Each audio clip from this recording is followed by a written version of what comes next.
Hello and welcome everybody, and thank you for joining me again. My name is Wilkie and I am back with my PvE guide or slash build on my Kung Fu Master, because a lot of people believed I use a similar build I use in PvP, which is actually not the case. I did actually alter a few things, and I'm just really going to talk about the core mechanic of this build. And basically, in PvE, at least using this build, you have 4 vital skills.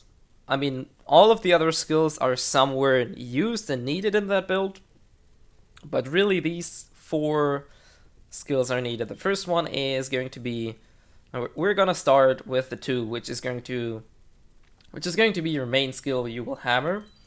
And now usually this is Swift Strike. This is one you maybe remember from the old Kung Fu Master. But you're not going to go down this road, but instead you will go down to Tiger Strike on the right path. Now, you can stop at this point here, but I like having the absorb additional 10% damage as HP. It gives you a nice sustain. It's not terribly much, but it is very good and helps you keep yourself alive a lot longer. So I like using this. This is one of the 4 core skills. Now, if you read this flavor text here, it says Ready's Hellfire Kick on hit. This is important, because this skill, while not having any skill tree, what's good and important about this skill is, first off, it recovers focus, it grants you an iframe.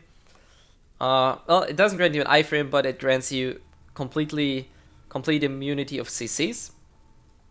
But what's even more important is that it readies Searing Palm on hit. This is the 3rd skill in this core build. Now, Searing Palm, you should be familiar with this skill, but the left path works like this. You basically have 4 stages, and each time you use Searing Palm, you will get a 10-second buff that increases your critical damage, your critical chance, increases your chi, and simply gives you a lot of buffs. Now, at the 4th stage, every skill you will launch will crit. So you have a 100% crit chance, which leads, first off, to a lot of damage, and to 100% procs in order to allow you to use certain skills. Now, the downside of this skill is that it has a relatively long cooldown, which is exactly 60 seconds, 1 minute.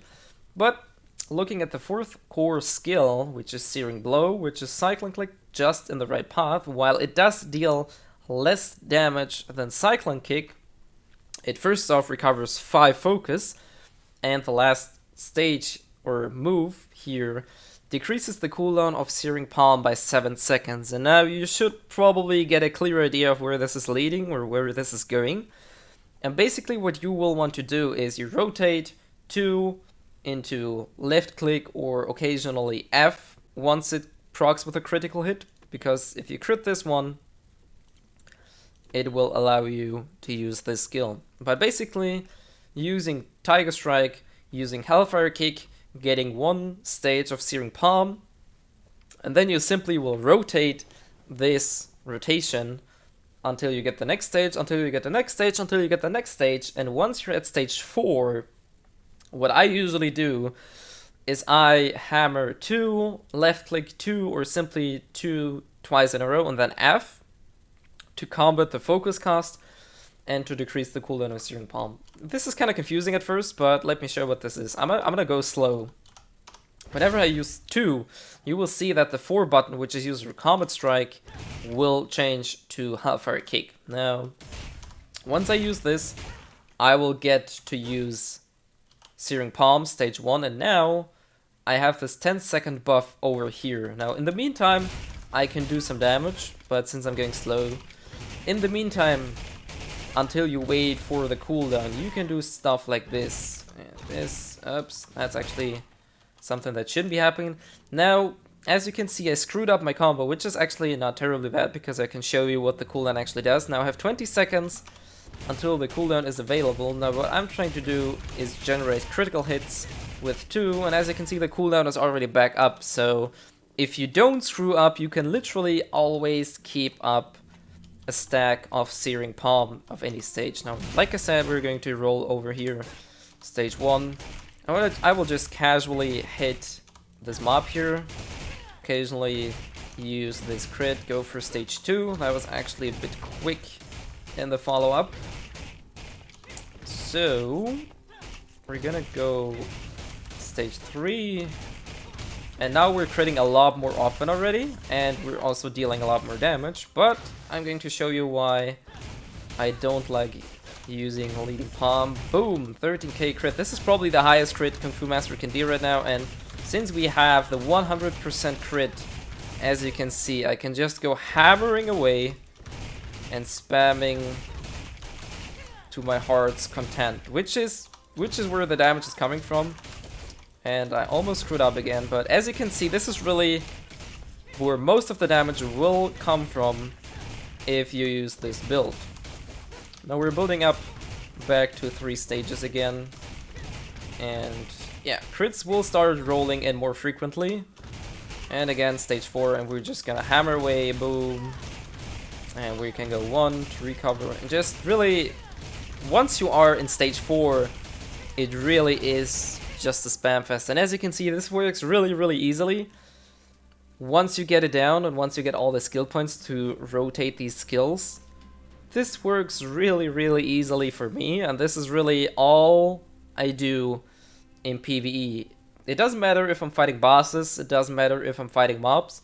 The cool thing about Tiger Strike is that it is actually an AoE skill, which even allows you to clear larger packs of mobs if they don't have too much HP. If they do have a lot of HP, it's kind of troublesome, but everything within, I don't know, let's say 20 to 30k HP is not really a problem for me in order to mob up and to kill enemies with. Now this is really all about the core build I want to talk about. Anything else you see in my skill build is, for most of it, optional. The only thing I wouldn't say optional is Fighting Spirit, simply because it's such an enormous damage boost.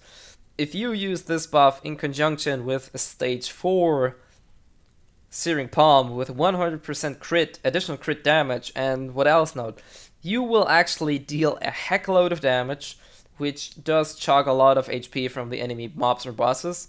So if you use this correctly, you should easily be the top damage dealer in your party.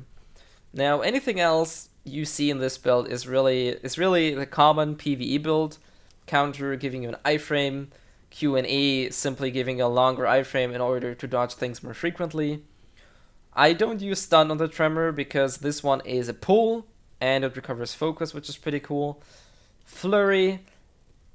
Some people use the left tree. The difference is it has less cooldown, it deals a lot more damage, but it doesn't have a full iframe. It does have the 0.8 seconds iframe on each animation, but if I go for this one, I do have 15 seconds more cooldown, but I absorb some of its damage as HP, and what's even better, it grants complete immunity during the whole skill. So I prefer using a safe iframe over something that may actually backfire if I don't time it correctly. Now this is pretty much personal preference. Anything else?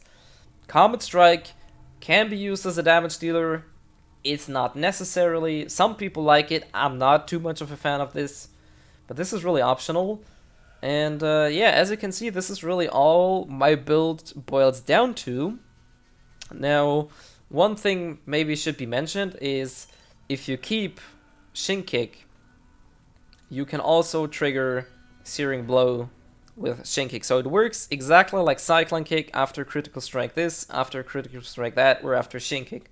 So in case you're playing in a party and it happens to be the case that somebody stuns the enemy, or you see it in a group skill usage or something, you can simply use 3 and then F, 3 and then F in order to either decrease the cooldown of Searing Palm or to recover a lot of focus. Keep in mind, this skill recovers 5 focus, which is a lot. This should really help you combat any needs and any demand of focus and skills.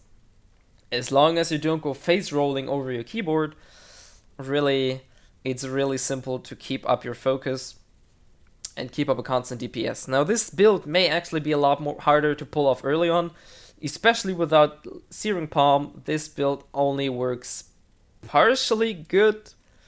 So until you're level 45, you may want to opt into a different build. But at 45, if you know what you're doing, this build, at least for me, works really, really well. and helps me both deal damage, deal AoE damage, because Kung Fu Masters kinda don't have that much AoE damage, and even keep up my HP due to the natural HP regen Tiger Strike has on it. Yeah, that is pretty much all. Maybe I'll do a PvE video about the tower so you can see this build in action and see how it actually turns out. But about the build itself, this is pretty much how I use my build in PvE. I don't change it anywhere. I use it everywhere the exact same. I don't even change it for floor 7 because I see a lot of people change to a more PvE type-ish build. I don't even do that.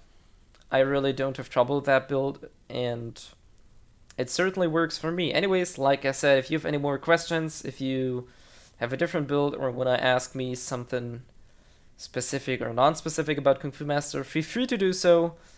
And hopefully I will see you guys next time.